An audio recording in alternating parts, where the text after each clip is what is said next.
Hello friends, অনেকদিন বাদে আবার তোমাদের সাথে। এই জায়গাটা শ্রীরামপুর থেকে ফেরার সময় হঠাৎ চোখে পড়লো। প্রথমে ভেবেছিলাম এটা বোধহয় একটা মন্দির, পরে যা জানতে পারলাম একটু অবাকই হলাম। যাই হোক, দেখতে সুন্দর, এক্সপ্লোর করার জন্য ভেতরে ঢুকলাম। এগিয়ে যেতে যেতে পরপর উপরে অনেকগুলো গেট দেখতে পেলাম, আর ডান দিকের দেওয়ালে সুন্দর সুন্দর পিকচার স্কাল্পচার লাগানো।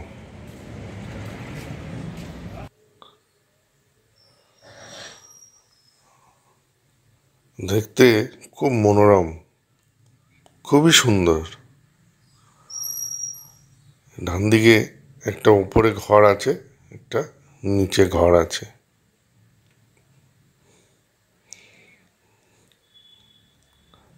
প্রথমে এক নজরে দেখলে মনে হবে এটা বোধহয় কোনো শিব মন্দির। তাই এগিয়ে চলতে চলতে ডান দিক বাঁ দিক সবই দেখতে থাকলাম।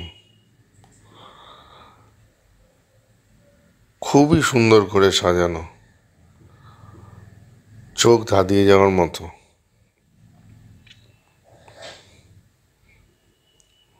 এগিয়ে চললাম। এখানে দুটো ঘর আছে, একটা উপরে একটা নিচে। তারপরে আর একটু এগিয়ে গিয়ে আবার এইখানটাতেও দেখতে পাচ্ছ ডান দিকে একটা ঘর। যদিও ঘরগুলো ঢুকতে অ্যালাউ করেনি, চেষ্টা করেছিলাম। এখানে একটা সুন্দর গেট করা, চাইনিজ প্যাটার্নের।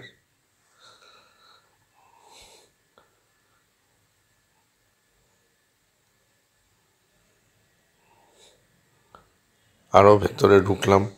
ঢুকে চোখে পড়ল একটা শিব মন্দির।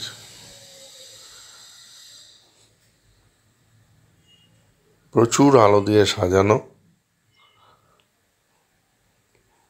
খুব সুন্দর শিব মন্দিরটা। শিবের মূর্তিটাও খুব সুন্দর, তাকিয়ে থাকার মতো।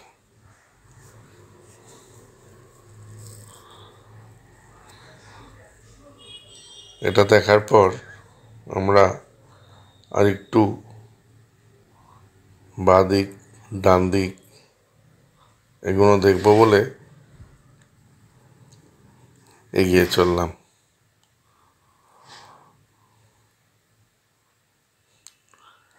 বাঁ দিকে শিব মন্দিরের দেওয়ালে খুব সুন্দর সুন্দর কাজ করা, আর পিছনেই মা গঙ্গা।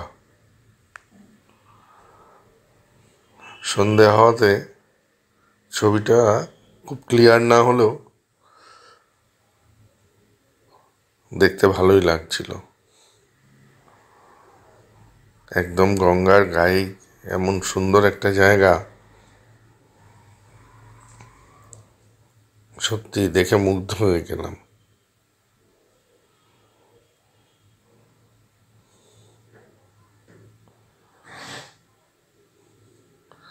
এটা দেখার পর ওদিকে দেখলাম আরও কিছুটা জায়গা রয়েছে দেখার।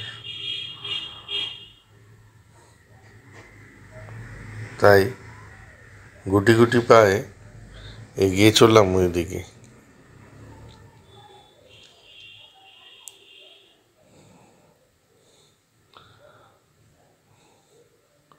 পিছনের গঙ্গাটাকে খুব সুন্দরভাবে ব্যবহার করেছে। ডান দিকে এই বাড়িটার গায়ে দেখো কি সুন্দরভাবে গাছ লাগিয়ে অদ্ভুত একটা রূপ দিয়েছে বাড়ির। এটাও একটা মন্দির মতো করা।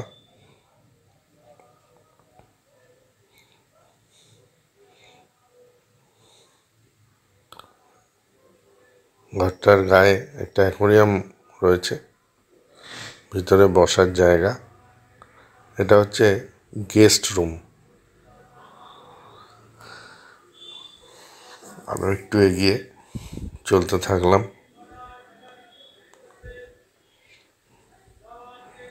খুব সুন্দর সুন্দর আলো লাগিয়ে জায়গাটা পরিবেশটাই অন্যরকম করে দিয়েছে।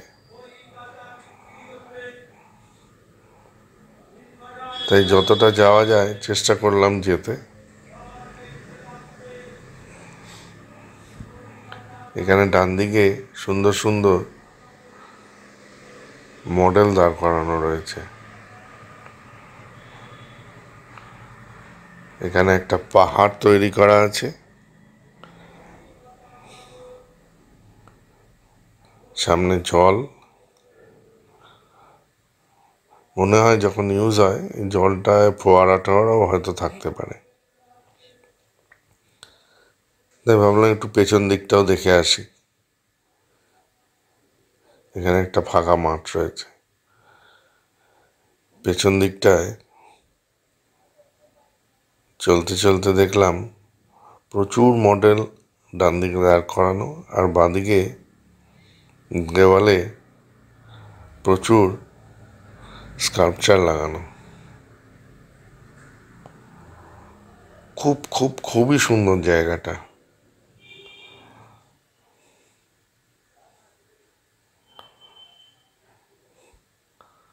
প্রতিটা জায়গা, প্রতিটা আশপাশ দেখতে দেখতে মুগ্ধই হয়ে গেছিলাম।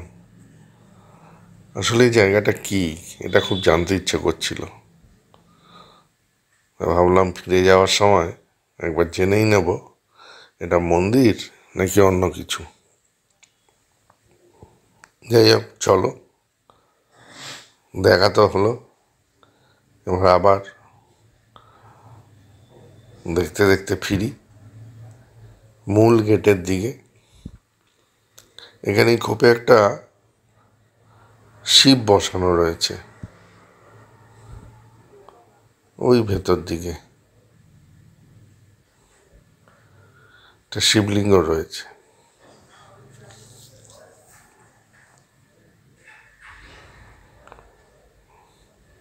তো এবার ফেরার পালা। দেখা তো হলো, কিন্তু মন চাইছিল না এখান থেকে ফিরে যেতে। মনে হচ্ছিল আরও কিছুক্ষণ থেকে যাই, কিন্তু উপায় ছিল না, বাড়ি ফিরতে হবে।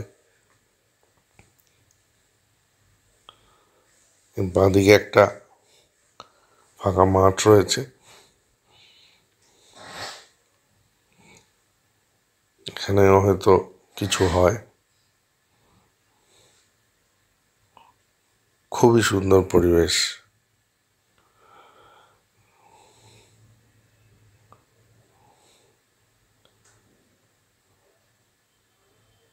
এবার গুটি গুটি পায়ে মূল গেটের দিকে ফিরতে থাকলাম। এগুলো দেখতে দেখতে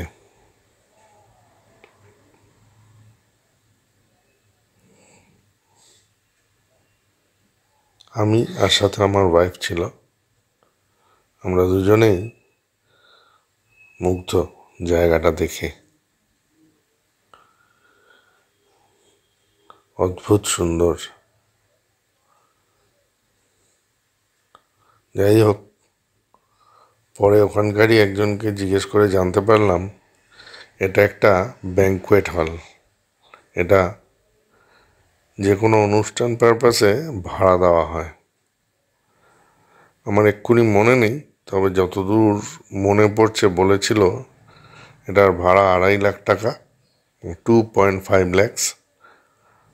আর সাজানোর জন্য স্টার্টিং প্রাইস হচ্ছে 2 lakhs। এরপর তুমি যত বেশি করবে। যাই হোক, কেমন লাগলো জানিও।